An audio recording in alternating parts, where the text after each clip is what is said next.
हर हर महादेव मित्रों, यह कहानी हमें लिखकर भेजी है रवि कुमार वर्मा जी ने। मित्रों, रवि जी बताते हैं कि वे महादेव शिव के अनन्य भक्त हैं। वे बताते हैं कि उनके घर के सदस्यों में 4 जन हैं, जिसमें वे बड़े हैं और उनकी एक छोटी बहन है। माता पिता बुजुर्ग हो चुके हैं और उनके घर का पालन वे स्वयं करते हैं। वे बताते हैं कि वे एक सॉफ्टवेयर इंजीनियर है और एक सॉफ्टवेयर कंपनी में ही वे काम करते हैं। वे सुबह 10 बजे ऑफिस के लिए निकलते हैं तो शाम में 8 बजे वापस अपने घर पर आते हैं। एक समय ऑफिस से आते वक्त उनके साथ एक चमत्कार हुआ, जिसका जिक्र उन्होंने हमें किया है और आज वीडियो में हम आपको वही बताने वाले हैं। अनुरोध करेंगे पूरी कहानी को अच्छी तरह से समझिएगा और वीडियो को लाइक करके अगर कहानी आपके दिल को छू जाती है तो नीचे हर हर महादेव जरूर लिखिएगा। रवि जी बताते हैं कि एक समय जब वे अपना काम खत्म करके ऑफिस से रात्रि 8 बजे घर जा रहे थे, तभी उनके मार्ग के बीच में एक पत्थर आ जाने की वजह से उनकी गाड़ी स्लिप हो जाती है और उनका वहां पर एक्सीडेंट हो जाता है। तब रोड पर उनकी हालत काफ़ी गंभीर थी और उनको सहारा देने वाला आसपास कोई नज़र नहीं आ रहा था। कुछ क्षण के पश्चात विजय नाम का एक लड़का उनकी मदद के लिए आया और वे उन्हें नज़दीकी हॉस्पिटल में लेकर गया। रवि जी बताते हैं कि वे लड़का मुझे हॉस्पिटल तक लेकर गया और उसने मेरा पूरा ध्यान रखा।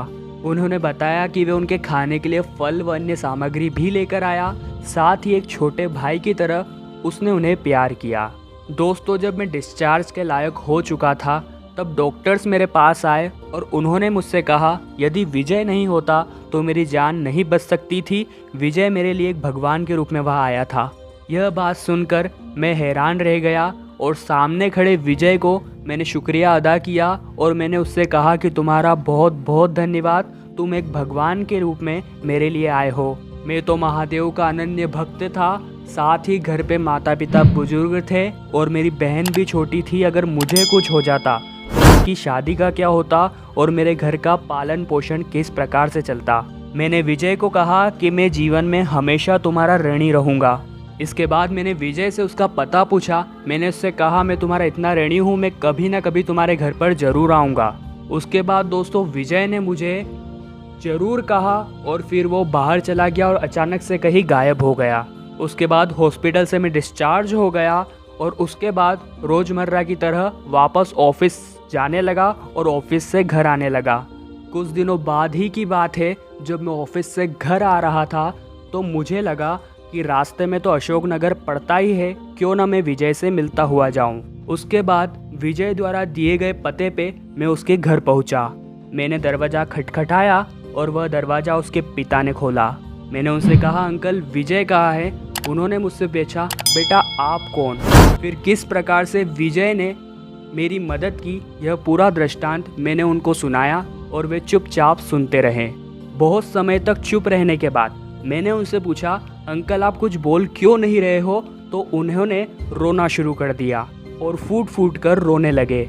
मैंने उनसे पूछा अंकल आप रो क्यों रहे हो?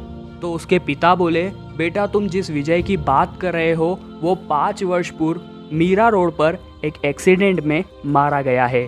यह सुनकर मेरे पैरों तले जमीन खिसक गई, क्योंकि मेरा एक्सीडेंट भी मीरा रोड पर ही हुआ था।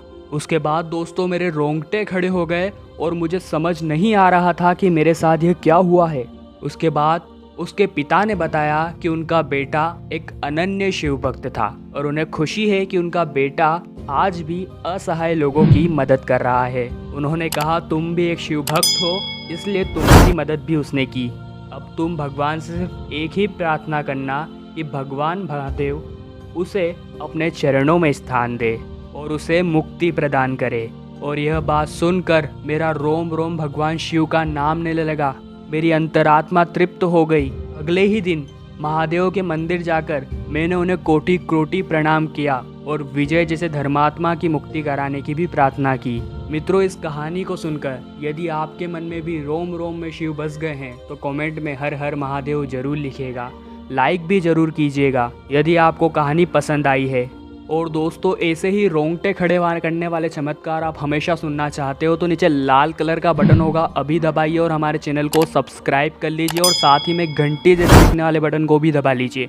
अभी के लिए आप सभी को जय श्री महाकाल।